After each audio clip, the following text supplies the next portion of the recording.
So my dudes, Valkyrja. And today I have seen people saying, is Fuxuan going to replace Luocha in teams? Is Fuxuan more valuable than Luocha? Etc, etc. I'm going to just say no, in my opinion. I've seen people like, is Fuxuan better than Luocha? And I just don't believe that personally because of the amount of healing Luocha provides passively. It's a lot. It's a ton. Now, it doesn't protect you from one-shots like Fuxuan will. No, but outside of Swarm, one-shots aren't really relevant. In the end, you could just, if you really want to, you could just leave quit. But we're going over Fuxuan's kit today, and I want to talk about it because while I do believe she is definitely a very, very strong character, I just don't see her really outperforming what Luocha provides, which is tons of healing. Now, I do want to go over what she does, just in case you guys don't know. But I do want to basically talk about it because it's going to be a very, very valuable thing. And it's going to be something that does take skill points, and it is something that you have to upkeep. It takes a lot more macro than Luocha does, which Luocha you just slap on the team, and he keeps people pretty healthy, especially if you pair him with characters that will attack pretty often, like Clara or somebody like that. Basically, characters that are going to constantly hit and generate HP for the team while his field is up. But let's go ahead, let's talk about Fuxuan. So, first things first, her normal attack deals quantum damage equal to 50% of Fuxuan's max HP to a single enemy. Pretty good that they gave her HP scaling, but keep in mind, I see a lot of people look at the HP scaling and think it's like crazy, but you gotta remember that this is not Genshin. That HP scales very, well, you can get really high HP and compared to attack and get like if you can get 4K attack and get like 8K HP, for example. But it's not like Genshin where you can get like 40k, 80k HP. You can't do anything crazy like that. So HP scaling isn't nearly as strong as it is in like Genshin per se. But it is very, very strong nonetheless.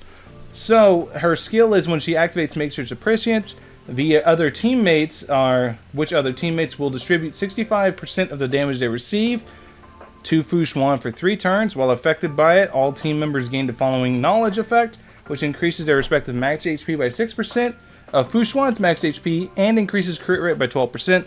So basically what this does increases the HP pool of your team, as well as it also just makes it so nobody's ever going to get one shot. If anyone's getting one shot, it's Fuxuan herself. And she's able to generate a ton of energy off of this. You can see it's 30 energy regeneration, and whenever Matrix of Prescience is active, Fuxuan will generate 20 extra energy when she uses her skills, so you're able to generate up to 50 energy using the skill if you use it while it's already active.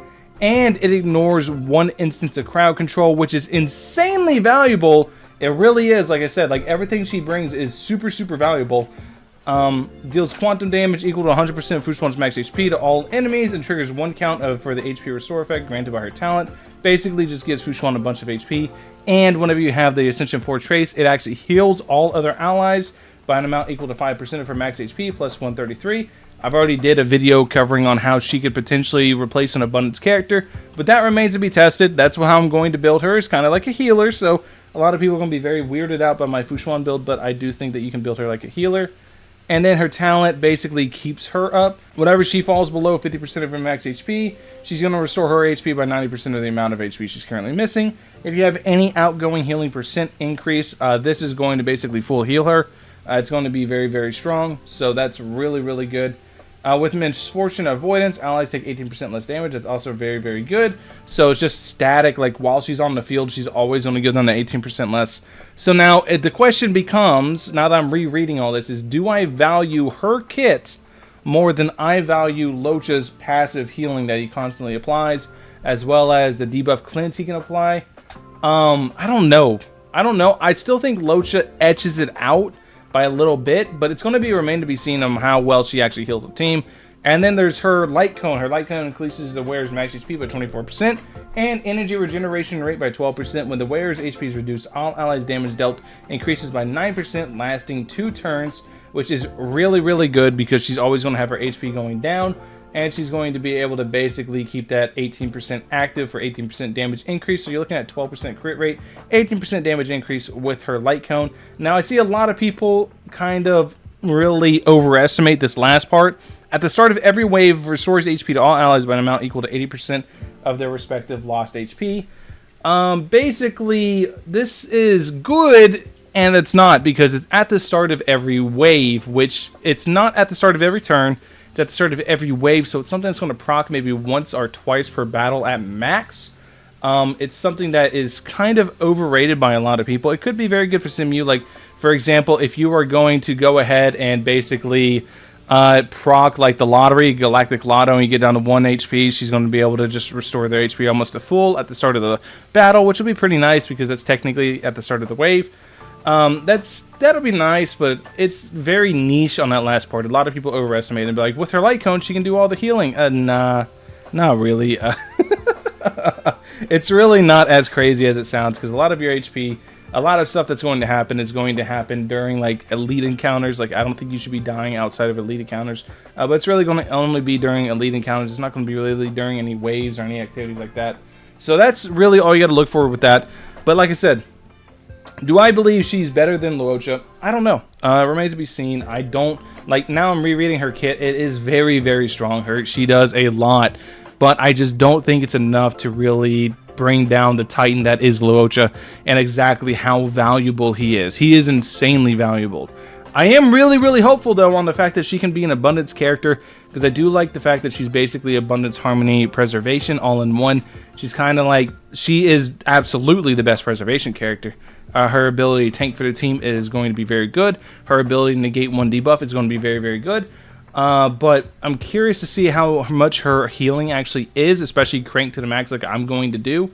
And I think that's going to be like the telltale sign of how good she is, essentially. Just wanted to give my opinion on Fuxuan versus Luocha. Basically, I think Luocha is still going to etch out being a little bit more valuable, but he can't stop the one-shots like she can. So it's very obvious that they are designing, cranking up content. Maybe I'm wrong. Maybe in the future, her ability to mitigate the amount of damage is absolutely irreplaceable, because they're going to crank up the content to the point where if you don't have a character like Fuxuan that can mitigate damage, or you don't have Japard who can provide a shield to the whole team, you're just going to get instantly wiped because you just don't have enough survivability, to the point where even an abundance character alone isn't enough to actually keep you alive. So maybe that's the reality we're living in 2-3 months from now. Who knows? But as of right now, I do think Luocha is like slightly more valuable, because the fact that he doesn't need any skill points to basically function. He has that buff removal, which is very, very massive. It's something that a lot of people sleep on, but his ability to remove the revive speeds up your, like in the current MOC, his ability to remove revive speeds up MOC clears quite a bit. That's very, very strong. He has that constant, like I said, constant healing without having to absolutely apply any art. His constant healing, basically, without having to use any skill points at all, makes him very skill point efficient, so you can dump all those skill points into your DPS, whereas she will be skill point efficient. She's going to be skill point positive in the fact that she only needs to use a skill point once every 3 turns, so she's going to be able to be skill point positive in that, but at the same time, it's not as skill point efficient, if you get what I'm saying. Using none versus using some is still using none's better. So anyways, that's just where I stand. I just wanted to give my opinion on Fuxuan versus Luocha. Sorry for waffling for so long, but I want to make sure I try to make my point clear, although I probably made it more confusing than I did clear. But I do think Luocha maybe etches her out in the current content. But if things keep going, things keep hitting harder, they keep doing giga damage, you might eventually even need both at some point. You might eventually absolutely need like Fuxuan or Japard, and then plus an abundance character to actually stay alive. Anyways, let me know what you guys think. Let me know what you guys think in the comment section below about the debate, basically, with Jing. I keep wanting to say Jing Lu because there's that comment right there on the right. I keep saying it. I want to say it. About Fuxuan versus Luocha. Basically, let me know what you guys think, who you think is better between Luocha and Fuxuan, and if so, why. Other than that, thank you guys for watching. As always, I'll catch you guys in the next one. Peace.